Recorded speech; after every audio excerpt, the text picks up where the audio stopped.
Okay, I'm going to talk very briefly about the Dyson Science Destroyer.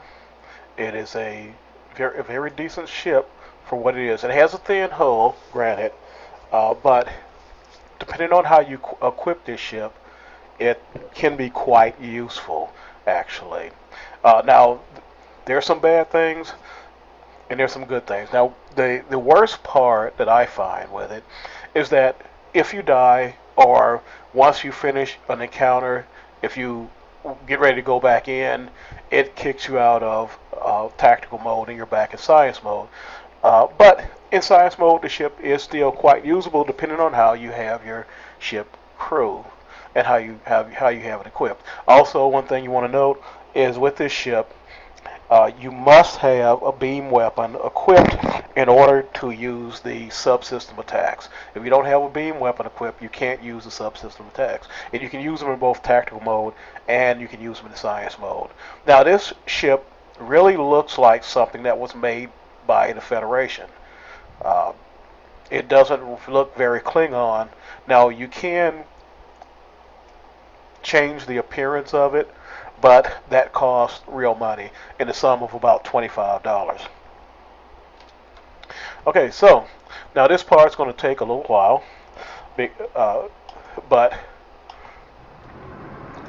we'll get to some fighting here in just a moment. The ship does have a decent turn rate. You do have to kind of buff that up a little bit, but the turn rate is not real bad. I've seen worse. I'm used to the Bird of Praise, which of course have a much better turn rate than this one.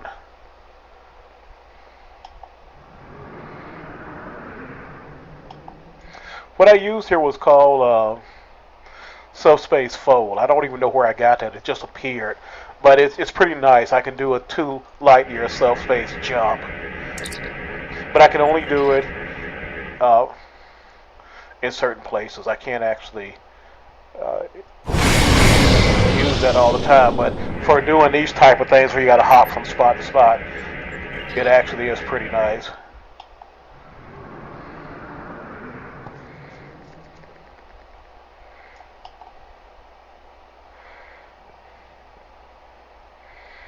And it's only usable in sector space. Now this should usually about 3. Oh, still no, huh?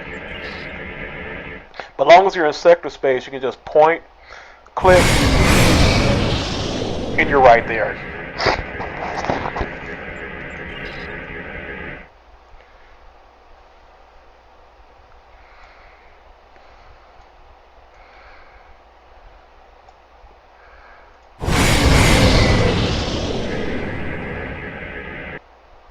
All right, here we go.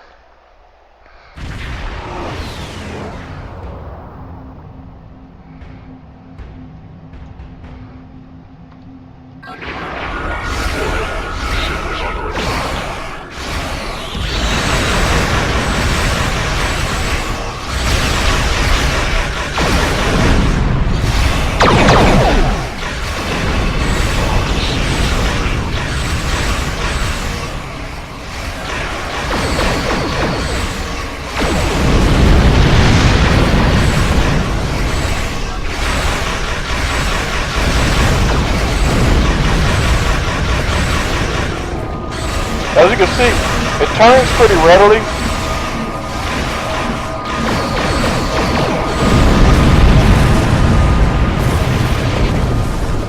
And it does pack a punch. Now, when I fight, I know some people like to slow down to like half impulse or something, but generally when I fight, I go at full speed. That way I take advantage of the turns. Now, sometimes I overshoot my target doing it this way. But, you know, we all have our different fighting styles. And I'm, like I said, used to the fast-paced fighting style of the Bird of Prey. Okay, I'm going to kind of just zoom up on this guy.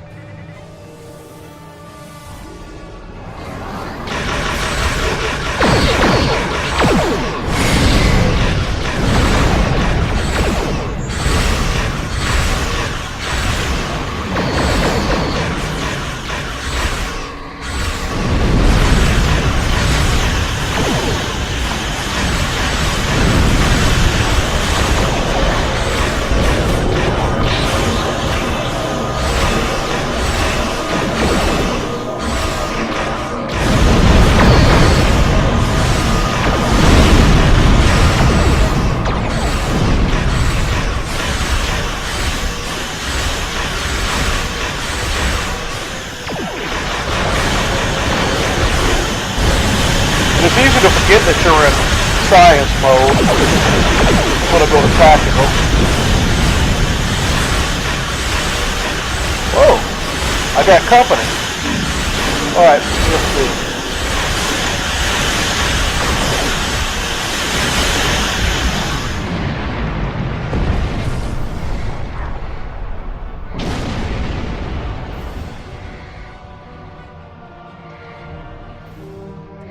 You can see it made short work of everybody who was attacking me. I mean, this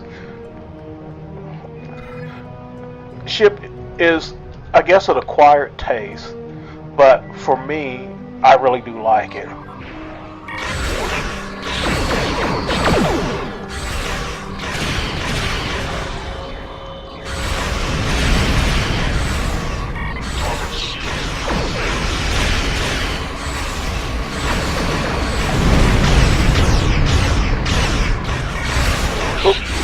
Got a little bit too close that time. I normally don't like to get that close, but it's alright though.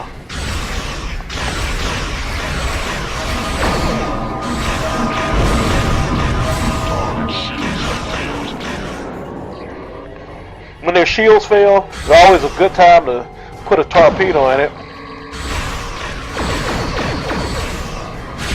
Because as long as their shield's up, they're going to absorb 75% of the torpedo damage.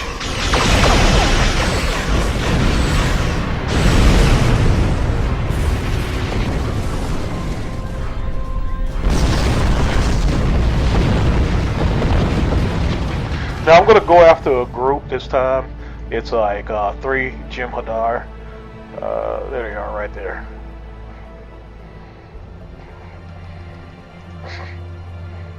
I'm probably not going to rush into this one. Now, I need to get a better mic, but hopefully you can hear me okay.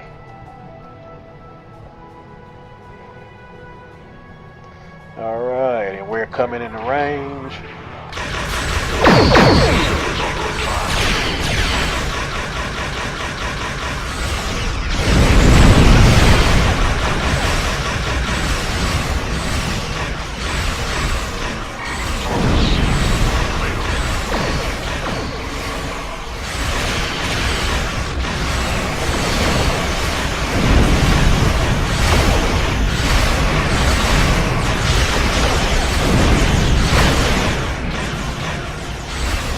And you can see they're only stinging me. They're not really doing any damage at all.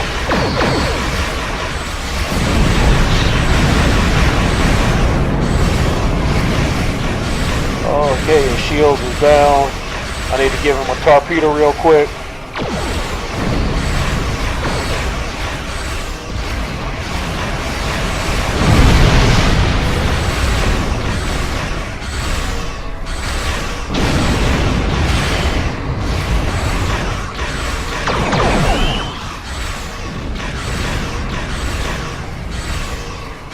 And as you can see, it goes toe-to-toe with these little fighters quite well.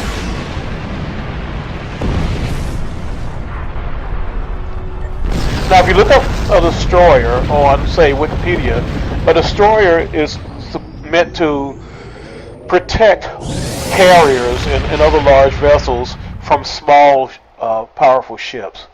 And they're also used as anti-submarine as well.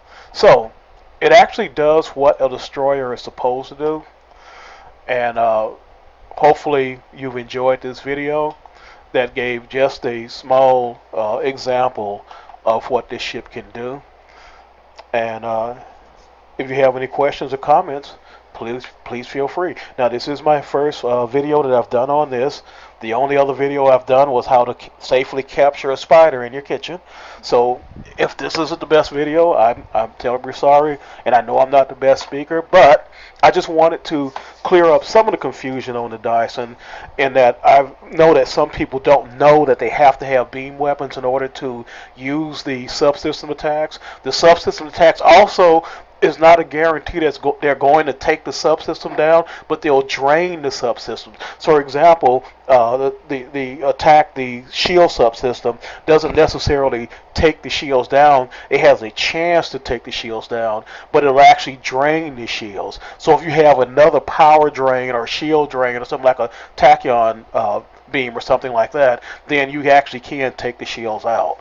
Anyway, my name is Hammer, and you guys have a good day.